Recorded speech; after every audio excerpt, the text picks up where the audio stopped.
እንደምን አላችሁ? እኔ አስራት ንጋቱ ነኝ። የወላይታ ዞን ሲቪል ሰርቪስ መምሪያ የሰው ሀብት ልማት ዳይሬክቶሬት ቡድን መሪ ነኝ። እ፣ እስካሁን ድረስ ከእናንተ ጋር እየተነጋገረን አንዳንድ መመሪያዎች ዙሪያ ላይ ገለጻ እየሰጠሁ ቆይቻለሁ።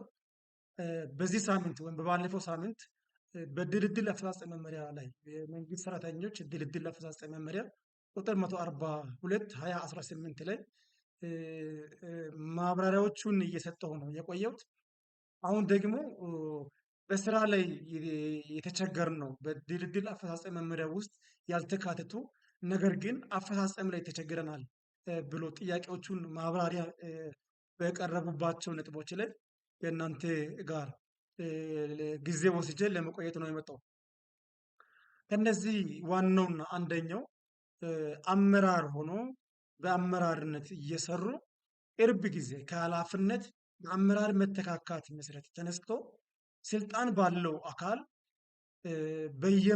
በየመዋቅሩ ባለው ሲቪል ሰርቪስ መዋቅር ላይ የስራ ምደባ እንዲያገኙ ደብዳቤ ተጽፎ ቅርብ ጊዜ ምደባ ያገኙ አመራሮች ወይንም ከአመራርነት የተነሱ አሁን ሲቪል ሰርቫንት የሆኑት ባለሙያዎች ድልደላው ምን ይመስላል? እንዴት ነው የነሱን ማካሄድ የምንችለው?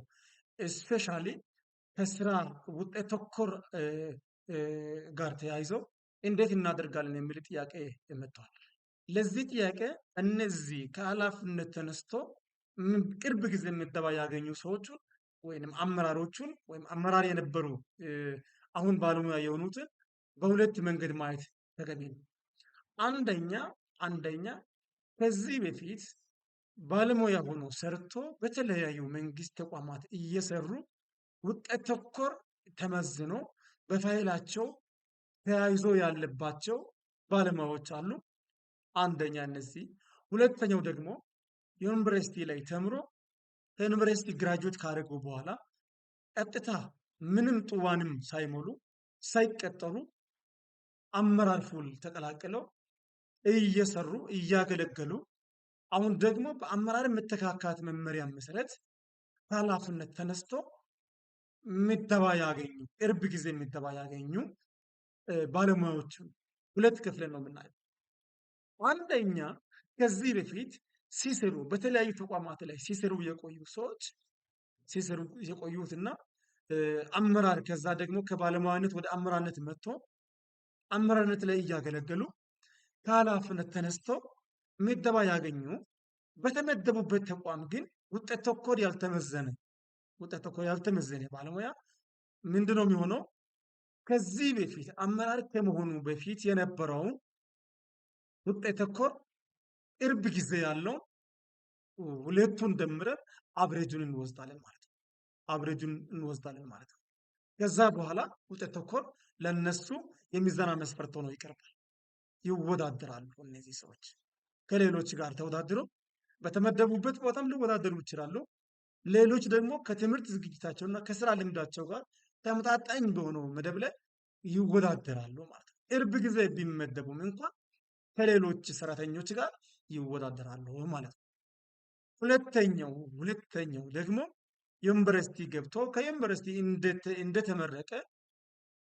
እንደተመረቀ አመራር ሆኖ እያገለገለ አሁን ደግሞ በአመራር ስርዓት ከኃላፊነት ተነስቶ ቅርብ ጊዜ ምደባ ያገኘ መንግስት ሰራተኛ ምን ይሆናል በሚለው ላይ በእኛ መንግስት ሰራተኞች የድልድል አፈጻጸም መመሪያ ቁጥር 142 2018 ላይ ይሄንን በተመለከተ የተቀመጠ ነገር አልነበር።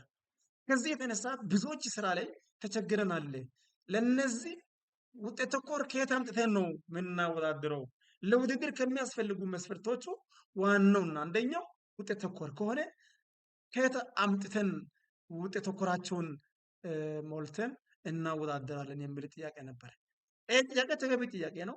ይህን ጥያቄ ደግሞ እኛም ለመመለስ በእኛ ደረጃ የማይመለሱ ጥያቄዎቹን ቀጥታ ለደቡብ ክልል የደቡብ ክልላዊ መንግስት ሲቪል ሰርቪስ ኮሚሽን ጥያቄዎችን እናቀርባለን ማለት ነው፣ በተደራጀ መልክ። ይህንን ስናቀርብ በዚህ ጉዳይ ለእኛ ይሄንን ማብራሪያ መስጠት የሚችል አሰራር ስርዓትን መዘርጋት የሚችለው ክልል ሲቪል ሰርቪስ ኮሚሽኑ ነው።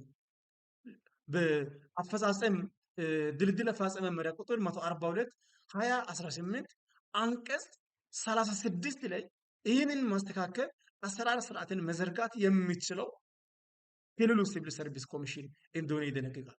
በዚህ መሰረት በተሰጠው ስልጣን መሰረት ከክልል ደግሞ ለኛ በቀን 16 መጋቢት 16 2018 ላይ በድልድል አፈጻጸም መመሪያ ቁጥር 142 2018 ላይ ማብራሪያ ተሰጥቷል። የተሰጠው ማብራሪያ ምንድነው የሚለው ቅርብ ጊዜ የተመደበ ነገር ግን ከዚህ በፊት በፋይሉ ላይ ምንም ውጤት ተኮር የሌለው ያልተቀጠረ ሳይቀጠር የተሾመ ከዛ ደግሞ እያገለገለ ከኃላፊነት የተነሳ ሰው የሚሆነው የተሰጠው ሰርኩላሩ ምንድነው የሚለው ለአንድ ጊዜ በተመደበበት ቦታ እዛው ይቀጥላል። ምክንያቱም ሌሎቹም በሱ ቦታ ላይ አይወዳደሩ፣ እሱም በሌሎች ቦታ አይወዳደርም። ከሲቪል ሰርቪስ በተመደበበት በዛው ቦታ ይቀጥላል የሚል ነው። ስለዚህ በዚህ መልክ ነው የምናስፈጽመው። ሌሎች ጥያቄዎች ካሉ ኮሜንት ላይ መጻፍ ትችላላችሁ። ዩቲዩብ ላይ ያለውን ይህንን ሳብስክራይብ እያደረጋችሁ ሌሎች እንዲደርስ ብታደርጉ፣ ምክንያቱም ይህንን ስልጠና በሁሉም ቦታ በአንድ ጊዜ ማድረስ ስለማንችል ቢያንስ እኛ ይህንን ሶሻል ሚዲያን ተጠቅመን ለመልካም ነገር ለመጠቀም ለመተግበር ስለምንፈልግ እናንተም ደግሞ ላይክ በማድረግ ሼር በማድረግ ሌሎችም እንዲደርስ እንድትተባበሩ እላለሁ። ሌሎች ጥያቄዎችን ይዤ በሌላ ጊዜ እመጣለሁ። አመሰግናለሁ።